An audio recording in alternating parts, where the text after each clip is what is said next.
नमस्कार, मैं हूं आपके साथ सोनिया चौहान। बुलेटिन का आगाज करते हैं हरियाणा के खबरों के साथ। रुक करते हैं खबरों की ओर। केंद्रीय मंत्री मनोहर लाल ने जनता दरबार के दौरान जनता समस्याएं सुनी। जनता दरबार में लगभग 200 लोगों की समस्याओं को सुना और इस दौरान केंद्रीय मंत्री ने कहा कि कई ऐसे विषय होते हैं जो केंद्र के नहीं होते, लेकिन कई ऐसे मुद्दे थे जिनको सुना और निपटाने के लिए कहा गया।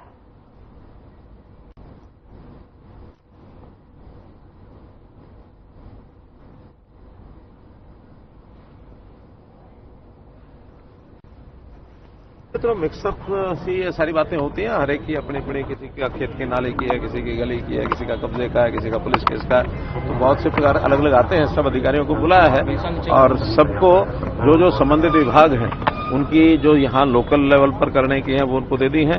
कुछ ऐसी हैं जो प्रदेश सरकार में कुछ पॉलिसी मैटर्स हैं या कुछ खास करके जैसे परिवार पहचान पत्र का विषय है, किसी का इनकम का है, राशन का है, तो ये सारे विषय वहां से कराएंगे।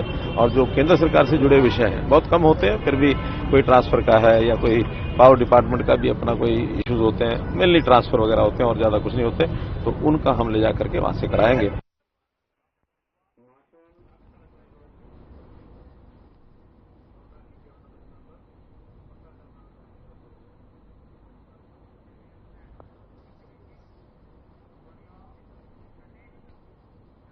केंद्रीय मंत्री मनोहर लाल ने कहा कि विधानसभा चुनाव की तैयारियों को लेकर बैठक की गई है।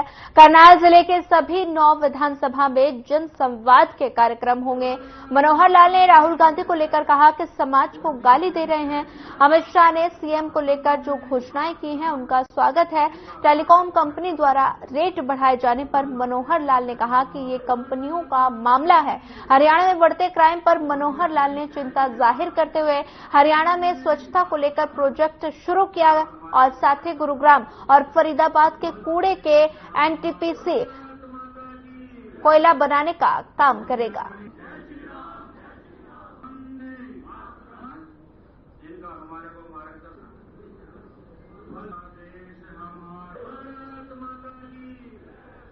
स्वाभाविक रूप से है कि वहां जाने के बाद जो नया दायित्व मिला है ज्यादा समय उसमें लग रहा है। आज करनाल लोकसभा क्षेत्र में मेरा जो प्रवास है उस नाते से मैं आया हूं। कार्यकर्ताओं के साथ बैठ करके कुछ बातचीत, हालचाल, गपशप, उनका धन्यवाद करना, वो सब किया है। विशेष तौर पर अब विधानसभा का यहाँ चुनाव आ रहा है, उसकी तैयारी के लिए भी सब बातें हो रही है। तो उस तैयारी के नाते से कार्यकर्ता जो है बड़े उत्साही हैं और अगले चुनाव में निश्चित रूप से कांग्रेस का झूठ नहीं चलेगा, कांग्रेस की अफवाहें नहीं चलेगी। कांग्रेस जिस प्रकार के हथकंडे इस लोकसभा चुनाव में अपनाए हैं उनको दरकिनार करके और भारतीय जनता पार्टी का एक एक कार्यकर्ता और अगले चुनाव को जीतकर तीसरी बार भारतीय जनता पार्टी की सरकार बनाने के लिए सभा में 9 की 9 विधानसभा में जाऊंगा और हर एक विधानसभा में कार्यकर्ताओं की बैठक और ऐसे जनता की जो जिस प्रकार की ग्रीवेंसेस होती हैं वो सब सुनते हैं। उसमें अभी क्योंकि केंद्र सरकार के भी कुछ विषय होते हैं, कई ट्रांसफर के विषय होते हैं, इससे ज्यादा नहीं होते, बाकी प्रदेश सरकार के विषय होते हैं, व्यक्तिगत उनकी डिमांड होती है, किसी का प्लॉट का है, किसी का पेंशन का है। हमने सब बातें, हालांकि यहाँ के मुख्यमंत्री जी ने अब और नई घोषणाएं भी की हैं, उस अनुरूप सबके जो सहयोग होंगे, किसी का कोई काम बाकी बचेगा नहीं। फिर भी जो काम देके जाते हैं उसको मैं चंडीगढ़ हर विभाग में। क्राइम बढ़ रहा है सर, क्राइम बढ़ रहा है। देखिए, क्राइम की बहुत चिंताजनक बात तो हमारे सामने आती है। जब भी कोई क्राइम होता है तो उस समय हमारी एजेंसीज हैं, चाहे पुलिस है, चाहे सीआईडी है, चाहे एसटीएफ है, चाहे बाकी लोग हैं, वो उसके ऊपर काम में लगे हैं।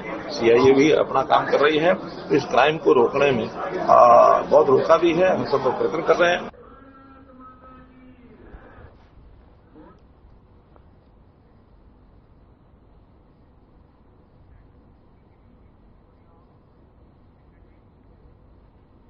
हरियाणा के नेता प्रतिपक्ष भूपेंद्र सिंह हुड्डा ने प्रेस कॉन्फ्रेंस की, जिसमें उन्होंने सरकार पर जमकर निशाना साधा। हुड्डा ने कहा कि सरकार सभी फसलों की एमएसपी की बात कहती है, जिसमें सूरजमुखी का 6,440 का रेट था, जिसे 5,900 रुपए में खरीदा गया और आलू का भावांतर आज तक नहीं दिया गया। और इसी के साथ हुड्डा ने कानून व्यवस्था को लेकर भी सरकार को जमकर घेरा। कोई अब देखो, कोई शहर देख लो, सब बुरा हाल है। सीवरेज बंद है, फ्लडेड एरिया है, जहां भी जाओ पानी पानी है। कोई पहले से कोई प्रिकॉशन नहीं लिए गए। पहले से न सीवरेज की सफाई की गई, न और ये अपना ड्रेनेज की सफाई की गई, और इसी वास्ते लोगों को तकलीफ हो रही है। सर, आपने जो दुष्यंत चौटाला को कहा था कि अगर वो 14 विधायक ले आए, अपने 10 विधायक भी ले आए, तो हम राज्यसभा चुनाव में कैंडिडेट उतार देंगे। उन्होंने ट्वीट किया था, उसमें कहा कि हरियाणा की जनता राज्यसभा चुनाव में बीजेपी को हारता हुआ देखना चाहती है, लेकिन भूपेंद्र हुड्डा बीजेपी के इशारे पर चुनाव ही नहीं लड़ना चाहते। कैबिनेट मंत्री मूलचंद शर्मा ने अपने कार्यालय पर डॉक्टर श्यामा प्रसाद मुखर्जी के जन्म दिवस पर उन्हें श्रद्धा सुमन अर्पित किया। इस दौरान कैबिनेट मंत्री मूलचंद शर्मा ने भूपेंद्र सिंह हुड्डा पर निशाना साधा। उन्होंने कहा कि चौधरी भूपेंद्र सिंह हुड्डा के पास कोई काम नहीं है, सरकार को भूपेंद्र सिंह हुड्डा की राय की जरूरत नहीं है।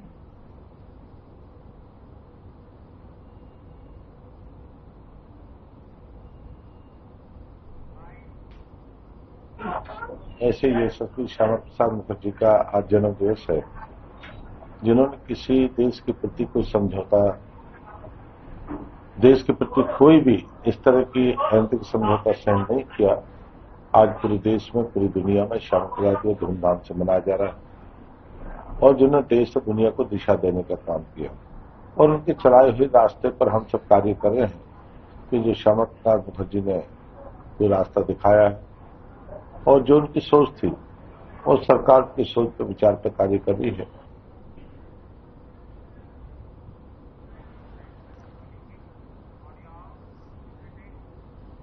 रेवाड़ी के गांव सुठाना के पास एक युवक की उसके जन्मदिन पर गोली मारकर हत्या कर दी गई।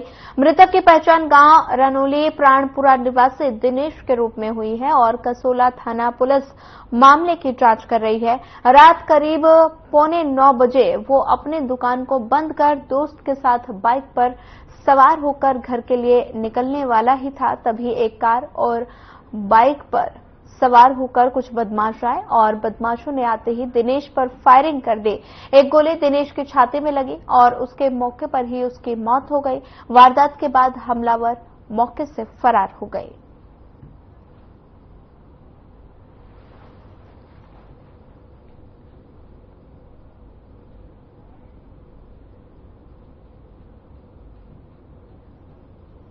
तब मैं पहुंचा था ना, वहां पर रेवाड़ी से जा रहा था।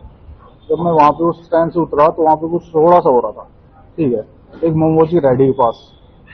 तो वहां पे एक एसपी नाम का लड़का था, इसके बाद कुछ कवासन हुई अपर चट्टे के हुए, और फिर सॉरी बोल दी थी एक बार।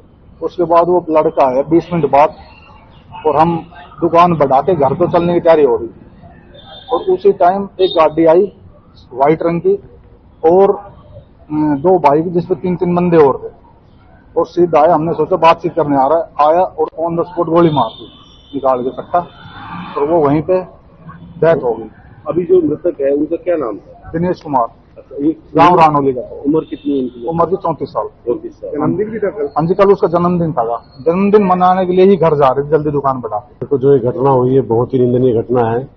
हमारे बावल चौरासी में बहुत भाईचारा रहा है, सभी से प्यार प्रेम रहा है, लेकिन जो आजकल की युवा पीढ़ी है, अब इस बच्चे ने जलियावास दुकान कर रखी बताई, और बिना वजह आके इससे कहा सुनी देर फिर 4-5 लड़कों को लेकर गोली मार दिया। तो ये तो बहुत ही निंदनीय घटना है। मैं तो इसकी कड़ी आपत्ति करता हूँ, इसके खिलाफ सख्त कानूनी कार्रवाई होनी चाहिए, और जो भी इसके साथ जो लड़के आए थे उन सभी के खिलाफ कार्रवाई हो। 5 बाई नेम मुकदमा दर्ज करवाया है, 3-4 और बताए जो इसके साथ थे। तो बहुत ही निंदनीय घटना है। अभी पोस्टमार्टम की तैयारी चल रही है, बाकी जांच का विषय पता लगेगा कौन कौन था। मुझे जैसे सूचना मिली सुबह, अब मैं वहाँ पर उसमें अभी तो उसकी वो जो गाड़ी में आए तो गाड़ी उठा कर देती पुलिस। आपकी कुछ मांग है प्रशासन से? शासन से मांग तो जो मेरे लड़के के मर्डर करने वाले वो गिरफ्तार होनी चाहिए। पहले किसी तरह की कोई दुश्मनी नहीं? कोई दुश्मनी, मेरा तो घर ही बंद होगा। एक ही लड़का था? 8 लड़कियां। कल इसका जन्मदिन भी था। गोली मारने वाला है क्या, कौन है वो? जमालपुर।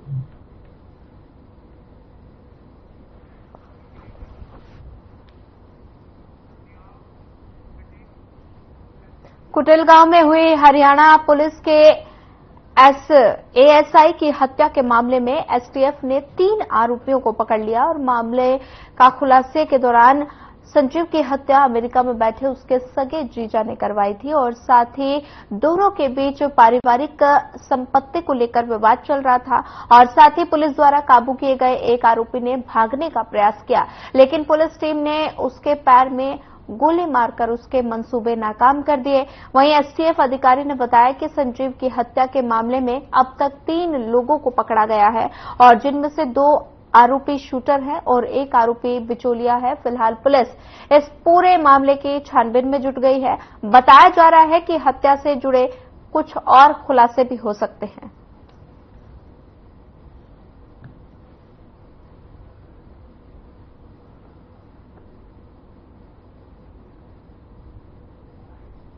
तीन आरोपियों को अरेस्ट कर लिया है, ठीक है, जिनमें से 2 आरोपियों को अभी मेडिकल करवाया गया है और 1 आरोपी जिसने भागने की कोशिश की थी उसका भी ट्रीटमेंट चल रहा है। तो बता रहे हैं भाग गया तो बड़ी मुश्किल से पकड़ा।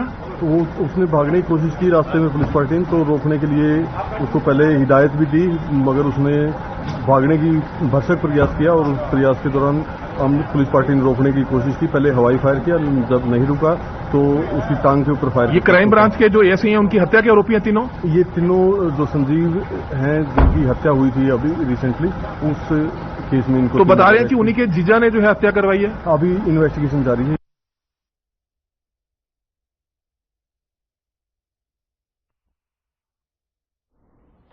अलीपुर से भैंसरावली के और जाने वाली सड़क का विधानसभा क्षेत्र के विधायक राजेश नागर ने नारियल फोड़कर उद्घाटन किया।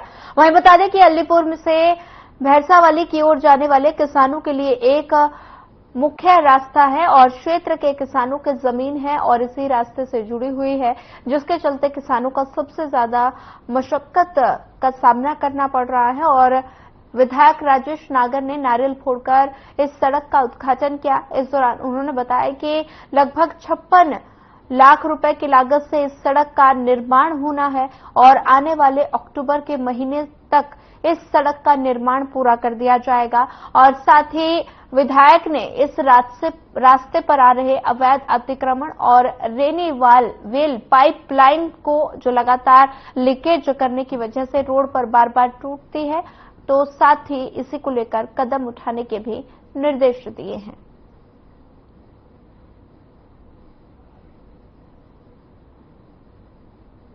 देखिए, ग्रामीण सड़क अलीपुर से जो भैंसरावली को जोड़ती है, उसका आज हमारे गांव के लोकप्रिय विधायक श्री राजेश नागर जी ने नारियल फोड़ का उद्घाटन किया। लगभग 56 लाख की लागत से ये सड़क बननी है जो दोनों गांवों को जोड़ती है और मार्केट कमेटी की सड़क है।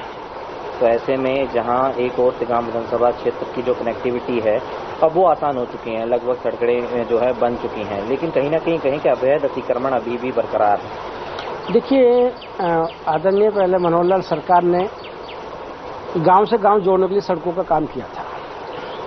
उसी कड़ी में आज हमारे आदरणीय नायब सैनी जी लगे हुए हैं। मैं सबसे पहले तो मैं विधायक जी को तहे दिल से धन्यवाद करना चाहता हूं। जब भी मैंने जिस काम के लिए कहा, पहले 1 साल पहले मैंने लगभग 3 स्थान के लिए बोला था बीपीएल कॉलोनी में, विधायक जी ने 11 लाख रुपए देकर वो बीपीएल कॉलोनी के 3 रास्ता बनवा दिए। फिर दोबारा मैंने अलीपुर से मेहनपुर रास्ता की डिमांड रखी, उन्होंने वो भी टेंडर छोड़गा, 2-4 दिन में काम चालू हो जाएगा। अब मैंने प्रार्थना करी सड़क के लिए, तो 56 लाख की लागत से अलीपुर से भैंसरावली तक सड़क भी बनवा रहे हैं। मैं विधायक जी का तहे दिल से बहुत बहुत धन्यवाद करता हूँ।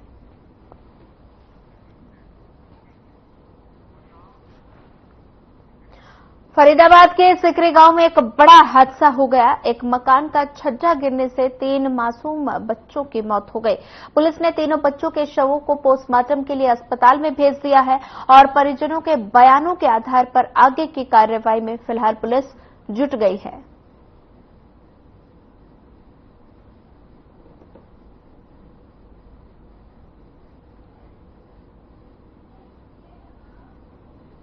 मामला है सर, आज हमारे पास 6:30-7 बजे करीब कॉल आई थी आरबी से कि प्याली रोड पे सिकरी गांव में ठेके के पास एक पुराना इमारत की छज्जा गिर गया है और छज्जा गिरने के कारण उसके नीचे 3 बच्चे दबके एक्सपायर हो गए हैं। फिर जिसकी सूचना पाकर मैं एसएचओ साहब सेक्टर 58 एसीपी मुजफ्फर साहब मौके पर पहुंचे और वहां हमने जाके देखा तो भाई छज्जा गिरा हुआ था और उसके नीचे 3 बच्चे, 2 लड़के और 1 लड़की नाबालिग तीनों एक्सपायर हो गए थे तब तक, जिनको तुरंत मौके से लेके बीके में मोर्चरी में रखवाया गया। वहाँ पर डीसी साहब ने भी जाके दर्ज किए और अभी आगे कार्रवाई अमल में चाहिए। दीवार गिर गया। कैसे गिरा, क्या कुछ पता लगा, कौन उसके नीचे? अपने आप गिर गया। अच्छा। हाँ। बारिश की वजह से गिरी है? हाँ, बारिश की वजह से शायद। अच्छा। हाँ। कमजोर बिल्डिंग कह सकते हैं, मतलब कमजोर छज्जा और का? हाँ, कमजोर बहुत था। उस पे पहले भी ऐसा करके हिलाता था तो हिलता था दवा पूरा। अच्छा। हाँ। कितने बच्चे थे उस टाइम नीचे? 3 बच्चा। तीनों। क्या क्या नाम है बच्चों का? एक बड़ी वाला का नाम है आकाश, उसके बाद लड़की का मुस्कान और छोटा वाला लड़का का अधिक।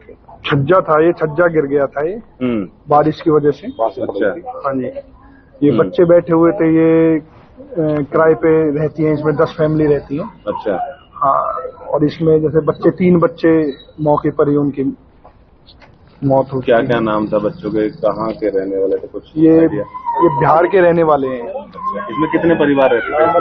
इसमें 10 परिवार रहते हैं, 10 कमरे बने हुए हैं अटैच। अच्छा। हाँ। तो ये किस टाइम हुआ था ये हादसा? ये शाम को हुआ था। शाम को हुआ था। फिलहाल बच्चों बाकी किसी और चोट तो नहीं लगी है इसके अलावा? बाकी किसी को नहीं लगी। लगभग कितने बच्चे खेल रहे थे उस समय, कुछ पता हो आपको? इसमें 3 छोटे बच्चे थे, 2 बड़े थे। अच्छा। हाँ, बच्चों की मौसी थी ये। अच्छा।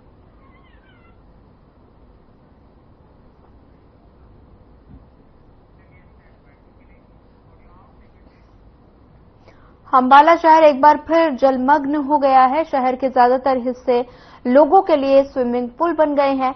जनता का घरों से बाहर निकलना दुर्लभ हो गया है और वहीं व्यापारियों ने दुकान का सारा सामान समेटना शुरू कर दिया है ताकि जल भराव से दुकानों में पड़ा सामान खराब ना हो। वहीं अंबाला शहर स्थित एशिया के सबसे बड़े कहे जाने वाले कपड़ा मार्केट के हालात कुछ इस तरह हो गए हैं कि खरीदारी करने आए लोगों को गंदे पानी में जाकर सामान लेना पड़ता है और दुकानदारों और राहगीरों की माने तो शहर के हालात ज्यों के त्यों बने हुए हैं। प्रशासन के जो दावे किए थे वो पानी में बहते दिखाई दे रहे हैं और लोगों ने निगम अधिकारियों पर सवाल उठाते हुए कहा कि नालों की सफाई सही समय पर न होने से शहर के ये हालात हो गए हैं।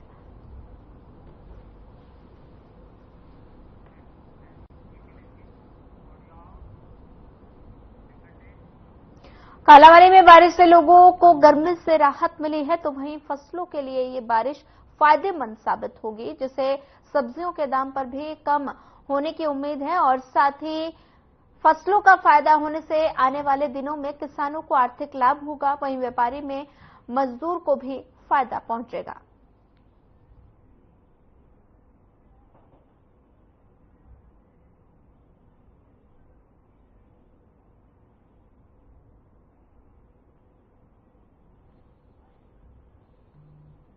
ना महंगाई होगी सर, बात की कारण जी। टमाटर आज 60 रुपए महंगा है, कौन गरीब आदमी सब्जी बना लेगा? कद्दू 80 रुपए देख रहा है, अब बात के कारण वाले 100 रुपए ऊपर जाएगा, 120 जाएगा, कौन गरीब आदमी बनाएगा?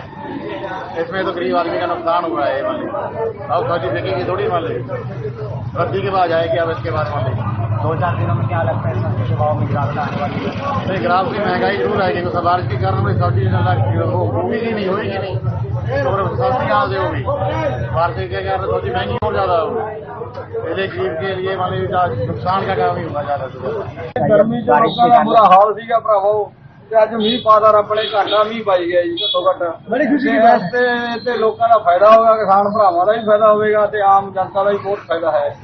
बारिश है, आपको क्या लगता है बारिश के आने से सब्जी के रेट डाउन हो जाएंगे, ठीक है, फ्रूट के डाउन है। मतलब बारिश के आने की वजह से सारा सिस्टम मतलब 20-20 रुपए 10 रुपए कम हो गया।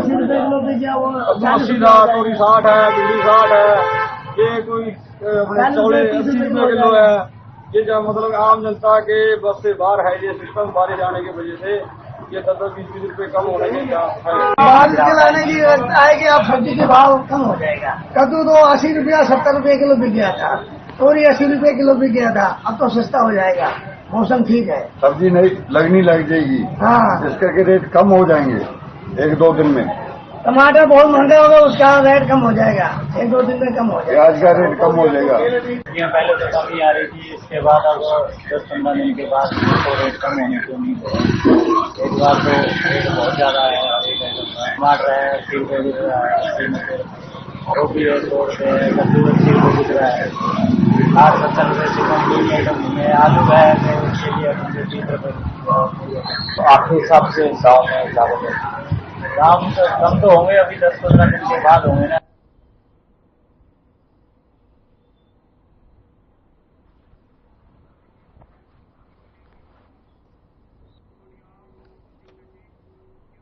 जुलाना PWD रेस्ट हाउस में जननायक जनता पार्टी द्वारा बैठक का आयोजन किया गया, जिसमें मुख्य अतिथि के तौर पर जुलाना विधायक अमरजीत सिंह डांढा मौजूद रहे और साथ ही इस दौरान उन्होंने कहा कि संगठन को मजबूत बनाने के लिए ये मीटिंग की गई और 11 अगस्त को एक बड़ी मीटिंग जननायक जनता पार्टी के महासचिव डॉक्टर अजय चौटाला के नेतृत्व में जींद में की जाएगी, जिसमें जुलाना हल्के के कार्यकर्ता बढ़ चढ़कर हिस्सा लेंगे।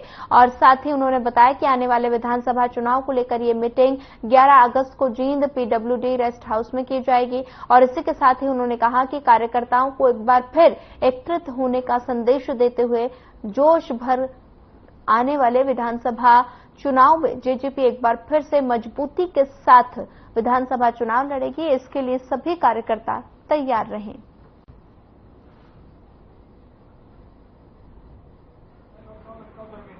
दोनों आदमी चुनाव लड़े, मैं एक चुनाव का सामना। जो अपने 11 तारीख की मीटिंग है, जो राष्ट्रीय जिला नेतृत्व में मीटिंग होनी है जिला सदर में, अभी चुनाव भी दिनों में विधानसभा के, उसको अपने वोटों को तालमेल करके कैसे विचार विमर्श करना, कैसे आगे इलेक्शन करना है। तो लोग उस बाद जो इलेक्शन था नहीं, उसमें लोग उसे हमारे साथी थे, दूसरे बीजेपी कांग्रेस की तरफ चले गए थे।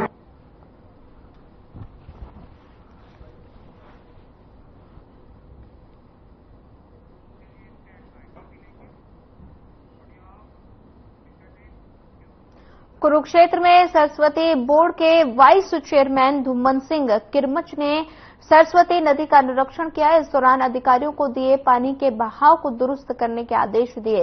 बरसात के मौसम को लेकर प्रशासन और विभाग को सतर्क रहना होगा। धुम्मन सिंह किरमच ने कहा कि सरस्वती नदी कुरुक्षेत्र की लाइफलाइन है। बरसात का पानी के साथ साथ पूरे शहर का पानी भरा हुआ है।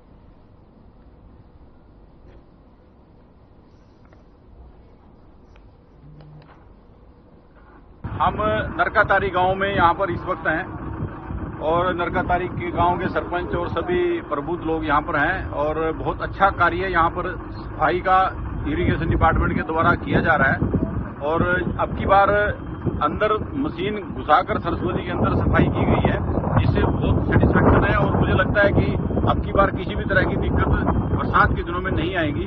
सरपंच साहब यहाँ पर खड़े हैं, एक बार ये भी बात करें। हाँ जी, मैं श्री में केर सिंह सरपंच नरकातारी, दुम्मन सिंह और SC और SDO प्रयास एक्शन साहब के प्रयास से बहुत बढ़िया काम हुआ और 3 मशीनें इन्होंने बुलाई।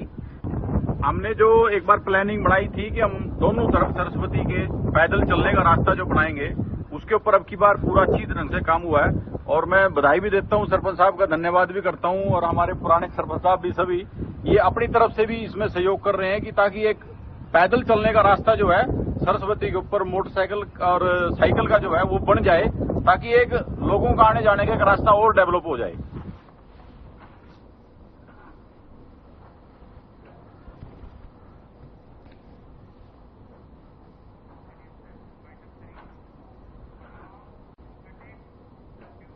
फिलहाल इस बुलेटिन में इतना ही। ज्यादा खबरों के लिए बने रहिए हमारे साथ। नमस्कार।